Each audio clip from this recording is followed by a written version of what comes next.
Meus irmãos, a paz do Senhor Jesus Cristo, nós estamos esses dias comemorando a Páscoa, né? E o que nós sabemos a respeito da Páscoa? Qual a nossa visão sobre este assunto? O que é a Páscoa? A instituição da Páscoa está registrada em Êxodo, no capítulo 12, a Bíblia diz que após Deus anunciar a última das pragas, que foi a morte do primogênito sobre o Egito, né?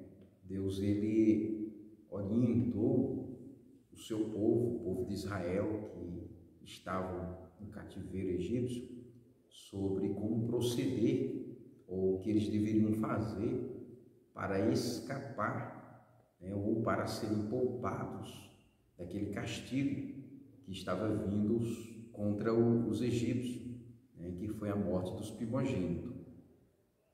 Além de celebrar a libertação, né, que teve depois deste episódio, além de celebrar a libertação do povo do Egito, da escravidão, a Páscoa, ela de forma simbólica, ela nos orienta ou nos indica como devemos fazer para também escapar, né, do juízo divino que está para vir sobre toda a face da terra. A instituição da Páscoa, ela fez do mês de Abib o primeiro mês do ano, né, do calendário israelita. É o marco do início de uma nova vida, né, de uma nova vida.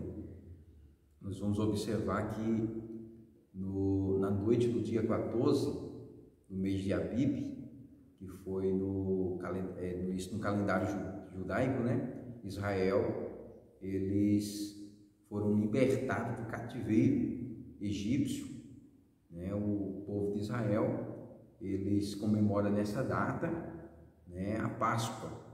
A Páscoa é a saída, né, da escravidão, quando o povo foi liberto para servir ao seu Deus. Em Êxodo 12, versículo 5, fala que um cordeiro deveria ser separado. Esse cordeiro não podia ter mancha, esse cordeiro tinha que ser puro, não podia ter defeito, né, alguma deficiência, né, física, teria que ser perfeito para ser sacrificado, né? E esse cordeiro, né, ele seria comido, né? Os hebreus iriam comer este cordeiro com pães asmos e ervas amargas, né? E então, uma vez por ano, o povo de Israel, ele se reúne para comemorar a Páscoa. Se você ler a Bíblia lá no livro de Deuteronômio, capítulo 16, versículo 1, você vai ver que lá a Bíblia fala das 3 principais festas de Israel, e uma delas é a Páscoa, né? É a Páscoa. Então, a Páscoa é uma festa que se tornou uma tradição no calendário judaico. Os judeus se reúnem em todas as partes do mundo, uma vez no ano, em Israel, para participar dessa celebração, onde eles festejam, né, adoram a Deus pela libertação da escravidão lá no Egito. A morte do cordeiro, ela aponta diretamente para a morte de Cristo. Foi o sacrifício que Abraão fez, né, quando Deus pediu a ele o seu filho, né? Deus disse para Abraão, né, Abraão, vai lá no monte Moriá e entrega o teu filho, né, e leva o teu filho, teu único filho, né, o filho a quem tu amas, né, entrega como sacrifício. Mas como Deus ele não recebe sacrifício, né, o ser humano como sacrifício, então Deus proveu um cordeiro, da linguagem tipológica, aquele cordeiro que substituiu Isaac, aquele cordeiro é o próprio Cristo, né? Que seria entregue por Deus, como está em João 3,16, porque Deus amou o mundo que deu o seu único filho. Esse único filho de Deus é o cordeiro, que foi entregue para a salvação de toda a humanidade. Então, a ação de Abraão já estava apontando para o sacrifício de Cristo, né? Aquele cordeiro que foi, né, provido por Deus. Eu acho interessante essa passagem, que quando Abraão estava indo com Isaac, seu filho, então o seu filho olhou para o seu pai e disse: Abraão, disse: pai, aqui está o cutelo, né? Aqui está a lenha, aqui está o fogo, mas onde está o cordeiro? Então Abraão olhou para o seu filho, né? E disse: Deus proverá para si o cordeiro.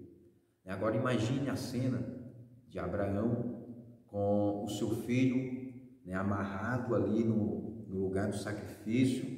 A Bíblia diz que ele preparou tudo, né, colocou o seu filho e ele pegou a ferramenta, o machado, para imolar o seu filho. Na hora que ele foi imolar o seu filho, aí a Bíblia diz que uma voz bradou, né, dizendo: não faças isto, Abraão, né?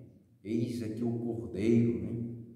Eis aqui o cordeiro. Deus proveu para seu cordeiro. Não precisa sacrificar o teu filho, imolar o teu filho. Deus estava provando Abraão. Deus não precisava conhecer Abraão, Deus já conhecia Abraão, mas Deus estava provando Abraão, né? E Abraão estava provando para ele mesmo a sua fidelidade a Deus, né? E ali, neste ato maravilhoso, linda essa história, vai mostrar, né, o próprio Cristo sendo sacrificado, né? Quando João Batista estava batizando nas águas, de longe ele viu Jesus, né, vindo para ser batizado. Ele ficou, né, ele ficou ali apreensivo, porque ele não queria batizar Jesus, ele se achou indigno, né, de batizar Jesus. Então, ele vendo Jesus de longe, ele disse: eis o Cordeiro de Deus, né, que tira o pecado do mundo. Então, que coisa maravilhosa, né? Nós cristãos, nós celebramos a Páscoa de uma forma diferente. A nossa Páscoa não tem nada a ver com chocolate, nossa Páscoa não tem nada a ver com um coelhinho, né, que as pessoas falam, o suposto coelho da Páscoa, tem nada a ver com isso. Isso é mais um marketing, né, do mercado, né, para o consumismo. A nossa Páscoa, na verdade, a gente celebra a morte e a ressurreição do nosso Cristo, através da sua morte na cruz do Calvário, do sangue que ele derramou, né, ele trouxe salvação a todos nós, né, o perdão dos nossos pecados e a purificação, né, dos nossos pecados. Lá na Epístola de Paulo aos Tessalonicenses, no capítulo 1 e no versículo 2, né, o apóstolo Paulo ele diz que aqueles que são cobertos, né, por seu sangue, se referindo ao sangue de Cristo, na cruz, né, são cobertos pelo sangue de Cristo, né? Na cruz tem seus pecados perdoados. Então, Paulo está dizendo que todo aquele que é coberto pelo sangue de Cristo, que foi derramado na cruz, ele tem os seus pecados perdoados, né? Em primeira epístola de João, no capítulo 1, versículo 7, né, o apóstolo João vai dizer que por seu sangue, se referindo ao sangue de Cristo, somos purificados de todos os nossos pecados, né? O profeta Isaías profetizou a vinda de Jesus como Messias, né? Como cordeiro que seria levado, como a ovelha muda levada para o matadouro, né? A Bíblia diz que sobre as suas pisaduras nós fomos sarados, né? Ele levou sobre si os nossos pecados, tomou as nossas enfermidades. Jesus é o nosso cordeiro pascal, né? Jesus é a razão de estarmos aqui, né? Jesus morreu, ressuscitou, está vivo, irmão. E Ele é a razão da nossa existência. Então nós somos gratos a Deus, nos alegramos, glorificamos o nome do Senhor, porque o Senhor nos libertou da escravidão do Egito, nos tirou daquela vida de promiscuidade, daquela vida de pecado, daquela vida do velho Adão, do velho homem, que vivia acorrentado pelas correntes do pecado, pelo mundo, né? O homem caído, a natureza pecaminosa, errônea. Nós andávamos segundo os nossos prazeres, segundo a nossa vista, mas através do seu sacrifício na cruz do Calvário, Jesus nos purificou de todo o pecado, né? Por isso que a Bíblia diz, para que todo aquele que nele crer não pereça, mas tenha a vida eterna. Se você, meu amigo, que está ouvindo este vídeo, este áudio, né, esta reflexão, se você ainda não conhece esse Cristo, né, entregue a tua vida a Ele, pois Ele pode te salvar, te libertar, perdoar os teus pecados, te purificar de todo o pecado e fazer de você um salvo na pessoa bendita de Cristo, que é Ele mesmo. Deus te abençoe, fique com esta rápida palavra. Lembre-se, Páscoa simboliza, né, a nossa libertação da escravidão do pecado por meio de nosso Senhor e Salvador Jesus Cristo. Que Deus te abençoe, fique com Deus.